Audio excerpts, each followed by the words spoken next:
मंडळी, दक्षिण मुंबईतील एका कुटुंबातील 4 जणांचा बिर्याणी व त्यानंतर कलिंगड खाल्ल्यामुळे अतिशय दुर्दैवी मृत्यू झाला, ही बातमी आपण सोशल मीडियावर पाहत असाल. यामध्ये पोलिसांचा व काही तज्ज्ञ डॉक्टरांचा प्राथमिक अंदाज हा आहे, त्या चौघांचा मृत्यू फूड पॉयझनिंग अर्थातच अन्नातून विषबाधा झाल्यामुळे झालेला आहे. पण नेमकं फूड पॉयझनिंग म्हणजे काय? फूड पॉयझनिंगमुळे मृत्यू होऊ शकतो का? आणि मग आपण काय काळजी घ्यावी, याविषयी आपण थोडक्यात माहिती पाहणार आहोत. फूड पॉयझनिंग म्हणजे काय?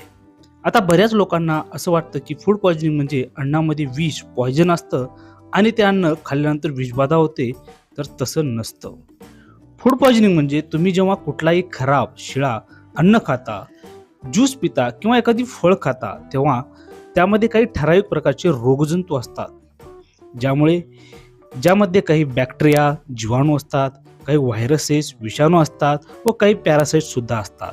आणि जेव्हा हे रोगजंतू खराब अन्नामधून आपल्या शरीरात जातात, तेव्हा काही पदार्थ रसायने बाहेर पडतात व आपल्याला उलटी, जुलाब, पोटदुखी, डिहायड्रेशनचा त्रास होतो. त्याला शास्त्रीय भाषेत फूड पॉयझनिंग अर्थातच अन्नातून विषबाधा म्हणतात.